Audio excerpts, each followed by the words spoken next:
rey español impuso a los colonizadores que evangelizaran la tarea, era encargada a la Iglesia directamente, así como se logró la conquista espiritual, lo militar y lo religioso. Simultáneamente, la Iglesia transformó las ideas indígenas y sus convenciones, destruyendo sus ídolos y códices, utilizando la escritura para hacer llegar el mensaje cristiano. La corona española del patronato real, el cual era un permiso otorgado directamente por el Papa, para ejecutar el poder espiritual de conquistar, colonizar y fundar misiones. De este patronato surgió el Regio Patronato Indiano, cuya función era regular y atender las relaciones con Santa Sede, realizar nombramientos de autoridades eclesiásticas, edificar templos y fundar conventos, percibir el diezmo y sostener el clero, además de aceptar o ordenar ignorar religiosas o bulas papeles. En pocas palabras, la Iglesia de la colonia se desprende de Roma para obedecer al rey español. Los grupos eclesiásticos existen de la Nueva España. Estaban formados por el clero regular y el secular. Dentro del primero estaban las órdenes religiosas como franciscanos, jesuitas, dominicos, agustinos y carmelitas descalzos.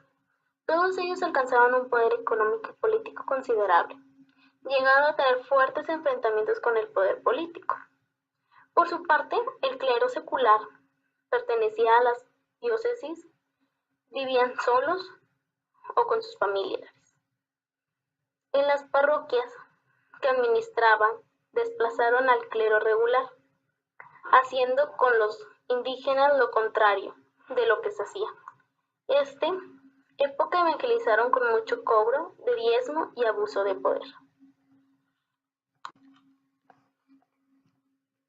Organizada en obispados, la Iglesia logró el orden social a través del registro de bautizos, matrimonios y defunciones. Además organizó los días festivos relacionados con festividades religiosas. Con la llegada de Fray Juan de Zumárraga como arzobispo metropolitano se fundó la provincia eclesiástica de México.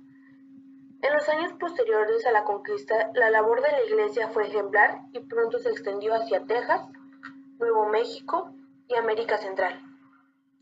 Los franciscanos y dominicos fueron constantes defensores de los indígenas, como Fray Bartolomé de las Casas. Algunos frailes, como Vasco de Quiroga, enseñaron diversos oficios a los indígenas, como el trabajo del cobre, la fabricación de instrumentos musicales y muebles de madera, el tejido de colchas, etc. Por otro lado, Fray Juan de Zumárraga fundó el Hospital del Amor de Dios para enfermos contagiosos. Fray Bernardino de Sahagún, después de aprender náhuatl, inscribió a Historia General de las Casas de la Nueva España, refiriéndose a conocimientos y costumbres indígenas. Después de la presencia de estos grandes representantes de la Iglesia de la Nueva España, empezaron a llegar todo tipo de sacerdotes.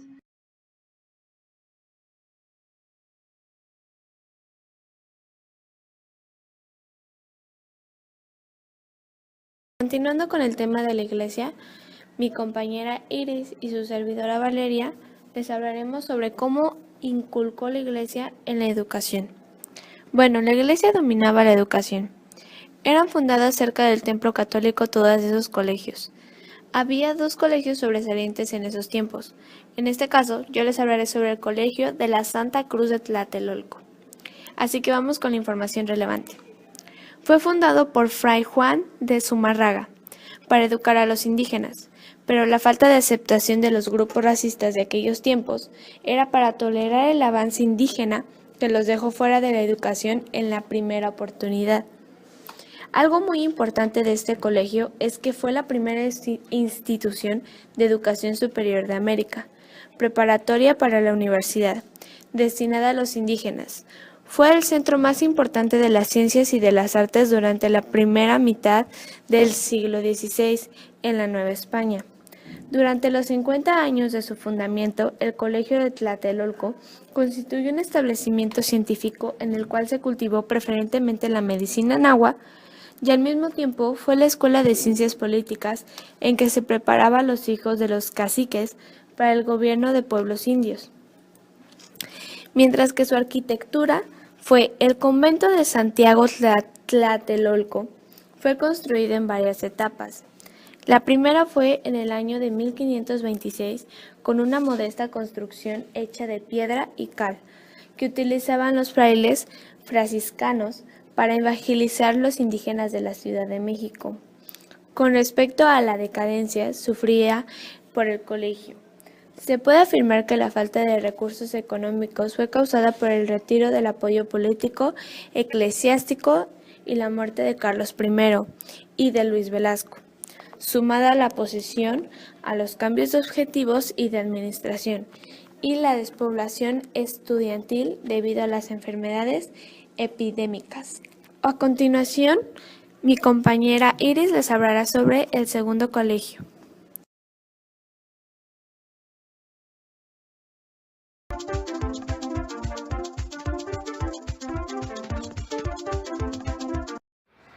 Bueno, el siguiente colegio es San Juan de Letrán. Comenzó llamándose Colegio para Mestizos y fue creado en 1548 por iniciativa de los españoles insulares que vieron aumentar el número de los mestizos nacidos en Nueva España que requerían de educación.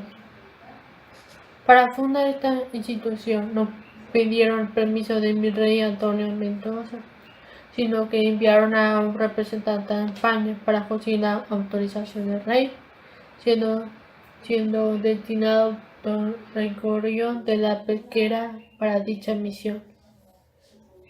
Este encargado obtuvo la Real Cédula de Autorización expedida el 18 de agosto de 1548 en su inicio. El colegio consiguió una partida de 600,000 pesos procedente de minería, aportaciones particulares y limosna. Se dirigían 3 sacerdotes, un rector y 2 funcionarios. El rector podía durar 1 año en su puesto y luego los otros 2 poseían un para rectoría. Se enseñaba lectura, doctrina cristiana y después se impulsaban los alumnos más aventajados a ir a la universidad. El colegio decayó a fines del siglo XVIII y sobrevivió hasta la independencia en 1821. Recibió un abuso, pero desapareció definitivamente en 1857. Estaba situado en la antigua calle de San Juan de Letrán, entre la actual calle de Venustiano Carranza y Madero. La acera que daba al oriente frente al convento de San Francisco, que ocupaba toda la calle. Gracias.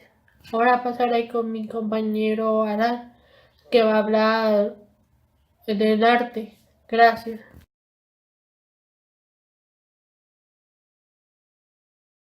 El arte. La música reflejó la integración del modelo occidental, tanto en la melodía como en los instrumentos.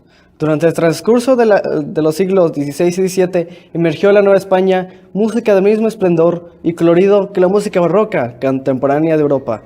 Las composiciones musicales fueron dedicadas al culto religioso de la época, así como, en algunos casos, a representar los sentimientos humanos más profundos. Existe una gran cantidad de trabajos musicales y documentos que describen la actividad musical alrededor de la Iglesia Católica durante el periodo virreinal de México. Entre las ciudades con mayor desarrollo musical se encuentra la Ciudad de México, la Ciudad de Puebla, Oaxaca, Tepoztlán y la antigua Valladolid, hoy Morelia. Dejando al otro lado la música, hablaremos sobre 3 aspectos: la pintura, la escultura y la arquitectura. Los 2 primeros se inspiraron en la religión, que influyó toda la vida cotidiana de ese tiempo. Algunos temas se aceptaron fueron las castas y los retratos personales o familiares. Las pinturas y esculturas eran dirigidas por el clero religioso secular. Generalmente no había libertad de expresión total en su elaboración. Con la aparición del barroco se introdujo en la pintura el movimiento mediante el juego de luces y sombras. La expresión de sentimientos en los rostros y actitudes fue un rasgo muy utilizado. Por otro lado, la arquitectura se inicia con la construcción de muros, protectores y arcos para sostener los altos acueductos. Se dan construcciones de templos y retablos. Las casas de españoles eran grandes casonas que se usaban como cantera, yeso, barro, azulejo, etc. Además, el arte novohispano ha surgido como reflejo de los ideales políticos y religiosos. La corriente que más se desarrolló fue la del barroco. Se da la construcción de 15.000 templos y una treintena de cátedras, y además de 200 conventos. Dentro de los mismos se cuenta con la capilla abierta dirigida a los indios, que tenía la tradición de rendir culto al aire libre. El papel de la Iglesia durante la colonia fue fundamental. Desafortunadamente, su participación no fue total positiva. Por un lado, permitió la unidad cultural hispana. Por lo otro, tuvo repercusiones negativas al enriquecerse y degradar la herencia cultural indígena. Algunos frailes se avalaron el mundo del indio, incluso dejaron importantes documentos que escriben la sabiduría mexicana, que actualmente tiene que enorgullecernos como mexicanos.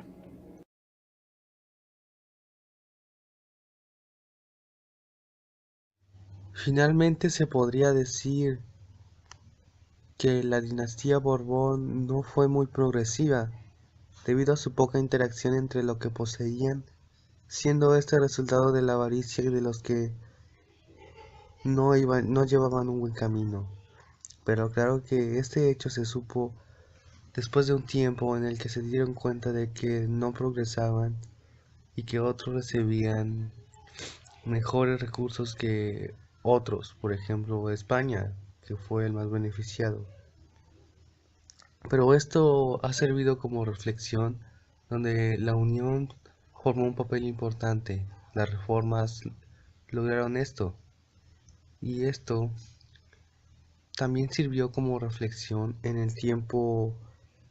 esos tiempos, para posteriormente ser útil en futuros momentos.